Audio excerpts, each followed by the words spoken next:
Well, Jane Ace feels that her maid Laura has learned enough French. So the Marshes have been invited to dinner tonight. Jane got Laura to learn her French from Nanette, the Marshes' maid. The Aces still don't know that a diamond bracelet disappeared from the Marshes' home the night the Aces visited there, and that Mr. and Mrs. Marsh accepted this dinner invitation only so that they could bring along a private investigator who poses as Mrs. Marsh's uncle. Dinner is over, and we find them all in the living room. Listen. Well, now, let me see. You insist on a bridge game, do you, Mr. Marsh? I think so, unless somebody has some better suggestion. What do you say, Mrs. Ace? You suggest something else? Well, I'm not very suggestive. I do what everybody else wants to do. Well, then, it's free. Very well, Mrs. Marsh, but we'll have to cut in, I guess. Let me see. How many of us are there? Oh, Uncle doesn't play. No, you just count me out. I just as soon watch. Well, if there are too many, I'd just as soon sit on the sideline. No, Marge. You're going to play. Well, if you insist. Oh, I do. But you sure you don't play, Miss Collins? No, now you go right ahead. Don't mind me. I'll find something to amuse myself. Uncle's easily entertained. He doesn't mind. Well, if you're sure. Oh, absolutely. Go right ahead. Well, how about Mrs. Ace? She's going to play. That'll be 5. We'll play a cut-in game. No, I don't think Mrs. Ace cares to play. Do you, Jane? Well, not if you've got 4 already. Well, we have 4. Marge and I will play Mr. and Mrs. Marsh. Oh, we're going to play a set game? Yeah, we'll probably go set every game. I resent that. It'll probably be the other way around. Well, we'll see. Jane, get Laurie in to set up the table. Who? Get Laurette in to set up the bridge table. Oh, that's that. Yes, I'll call her. Yeah. You play much bridge, Miss Hale? Well, no, not these days. We play all the time. We just can't get enough of it. Oh, really? Laurette? Oh, have a cigar, Miss Collins. Oh, thanks. Don't mind if I do. I'm afraid this is going to be a dull evening for you. No, please, don't think about it. Well, Laurette, set up the bridge table, say-vous, please. Over by that big lamp, Laurette.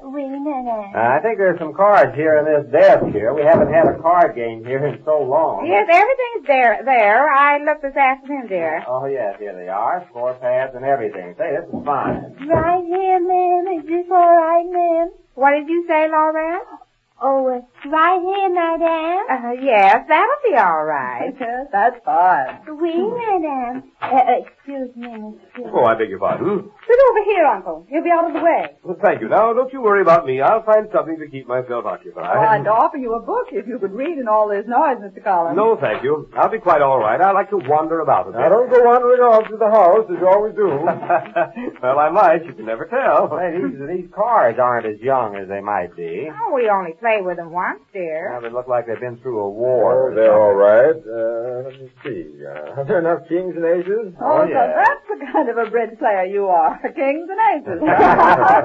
Hungry all, my dear. Well, where's everybody going to sit?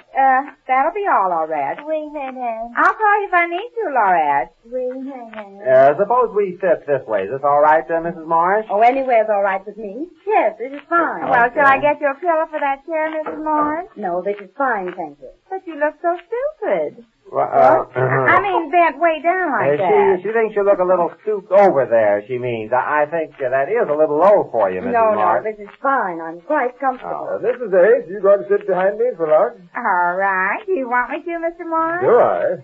No, I asked you that. I certainly do. Here, let me turn this chair a little. Well, thank you. Well, don't bother about me. You just go right ahead and play.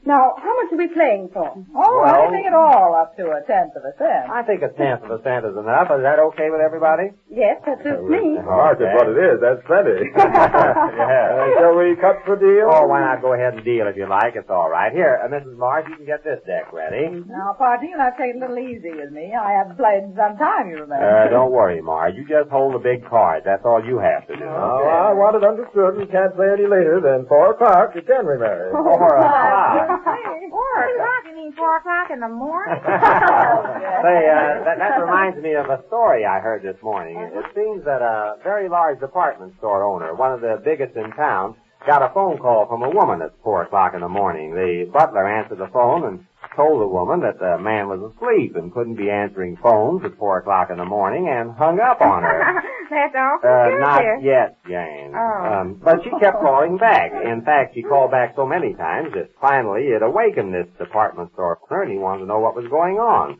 Well, the butler told him that this woman had been calling up, and He says, what does she want? Well, the butler said, I don't know. She just wants to talk to you. Well, he said, I'm up. I might as well talk to her. So the owner gets on the phone and he says, yes, madam, what is it? And she says, today was my little boy's birthday. He's just 8 years old. And the cutest child, well, she said, we got him a bicycle at your store, and honestly, we have never seen him as happy. He's never enjoyed anything as much as this bicycle. I just thought you'd like to know. And the owner said, well, that's nice to know, and he's glad the child likes it, but why call up at 4 a.m? And the woman said, it just came. It just came. Yeah. That's awfully cute, Mr. Ace. Well, that really is one of the best stories I've heard lately. Well, I think that's terrible, What? keeping an 8-year-old child up till 4 a.m. No, it's... You should tell stories like that, dear. Well, Mr. and Mrs. Marston. yeah, well, I'm sorry I said anything. Nonsense. I thought it was a swell story. So did I. Yeah, well, let's get going here. You dealt, Mr. Mars. Yes, I'll be right with you. I'm arranging my cards here. Let me see here. I'll be just a minute. Oh, you Mr. know. Mars, do you put the spades in the middle that way? Jane, will you please... Jane, you shouldn't say that. It's all right. You didn't get the hand wave. Well, it just struck me kind of funny. I always put the spades on this end here like this, and then the hearts next, and then the diamonds. Jane, would you mind if you... And when I have one of something like this, Oh. why, I always kind of hold it out sideways a little. Jane, What? what are you doing? Oh, that's all right. Well, Yes, I didn't say what the one was. Jane, suppose you just be a silent chemist. Oh, now that won't be any fun for her. Well, Jane, I know. Why don't you keep Mrs. Marsh's uncle company? He's not playing. Well, all right. Oh, well, where is he? What? Yeah, where'd he go? Oh, I suppose he wandered off again. Yes, he's always wandering about the house. Well, where did he go? I better go find him. Oh, my dear, don't bother. Oh, it's no bother. Excuse me, please. Wait, Mrs. Ace, you were going to bring me lunch. Well, you got a good hand. You go ahead and play it. I'll be back. I wonder where he went. Mr. Collins? Mr. Collins, where are you, Mr. Collins? Oh, here you are. I was wondering where... Well, what are you doing out here in the kitchen?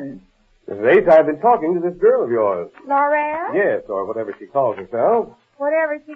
Laurette, what happened? I couldn't help it, ma'am. He asked me so many questions. Questions? What kind of questions? I think you know what I've been asking her, Mrs. Ace. No, I don't. Laurette, what did he ask you? Well, he started asking me things, and I kept saying, oui, monsieur, and things like that. And pretty soon... Yeah, pretty soon I found out she wasn't French at all. Wasn't French at all. Oh, Well, Laura. I couldn't help it, ma'am. He got me so mixed up about my name that Oh, Laura, you spoiled the whole thing. Yes, I'm afraid her little game is up, Mrs. Ace. Jane? Yes, I think she understands that I know what's back of all this disguise. Beg pardon? Don't you, Laura? don't I what? Oh, come on now, young lady. We may as well get this over with. Get what over with? What do you mean, Mr. Collins? Well, isn't there something you want her to tell me, Mrs. Ace? Oh, she already told you. Why did you do it, Laura? Well, he kept asking me so fast. I only asked her about this French accent she was trying to use. There's something else I haven't come to yet that might be of interest to Mr. and Mrs. Marsh out there. Oh, you're not going to tell them, are you, Mr. Collins? Oh, don't tell them. Not yet, you mean? Yeah, don't tell them yet. I'll tell you the whole thing if you won't tell them about it. I'll tell you why she did it and everything. Oh, a confession, huh? Well, now we're getting somewhere. Yes, I'll tell you everything. Only please don't tell Mr. and Mrs. Marsh about it yet. Not tonight, anyhow. It'll be so embarrassing. Yes, I can see where it would be, but after all, Mrs. Ace, you must realize my position. Beg pardon? Oh, come now, surely you realize that I just didn't wander out here into the kitchen aimlessly. Here. Maybe this will make it clear. What's that? Are you a policeman? Well, not exactly. I'm a private investigator. They can't send me to jail, can they? Hush, Laura. Everybody will hear you. Oh, Mr. Collins, I promise you I'll tell you everything some other time, but just don't say anything in front of Mr. and Mrs. Mars. Well, now, after all, I have to report to them what Oh, you don't have to, do you? You said you're a private investigator. Can't you just keep this private? Anyhow, not right now. They're playing bridge and everything's going off just like I wanted to. I understand, Mrs. Ace, and I'm willing to listen to reason. Of course, you know I have only one object in view. As long as I get back if we stand here talking, they'll think it's kind of funny because I came out here to look for you. I'll tell you tomorrow. I'll tell you the whole thing if you just won't say anything tonight. Tomorrow? Well, I don't know. Oh, please, Mr. Collins, not now. Well, how about this girl? How do I know she'll be here tomorrow? Laura was sure she'll be here. Only she won't be French anymore. Yes, I wouldn't advise keeping up that disguise now. Well, she won't, not after tonight. I just don't want Mrs. Morse to know. I think I get you, Mrs. Hayes. And I'm depending on you to see that Laura's here tomorrow. And you know. Beg pardon? Well, do we have to call names, Mrs. Hayes? Well, if you have to tonight, call her Laurette, will you, please? I don't want them to find out. Yes, but I'm talking about tomorrow. What time tomorrow? Well, tomorrow morning, if you want to. I'll be here. And I'm depending on you to have this young lady here. She will, honestly. If she's not, I'm going to have to hold you responsible, Mrs. Hayes. Oh, don't worry, she'll be here, and then the three of us can talk about it. I'll tell you exactly why I did it. I might bring a fourth. Beg pardon? I say I might bring a fourth. Oh, not Mrs. Morse. No, I don't think that'll be necessary at this time, but, tell me, Mrs. Hayes, about this girl of the Marshes, Nanette. Nanette? Yes. She's mixed up in this, too, isn't she? Well, yes. Aha, I thought so. I thought that she and this girl here were taking these long walks for nothing. No, they weren't. Nanette is the one who taught Laura everything. I see. I'm not surprised. I had it doped out, something like that. Well, then, tomorrow, Mrs. Hayes. And, about that bracelet. Bracelet? You're not going to handcuff them, are you? Well, I hope I won't have to. It depends, Mrs. Hayes. Tomorrow morning. Yes, tomorrow morning then, Mr. Collins.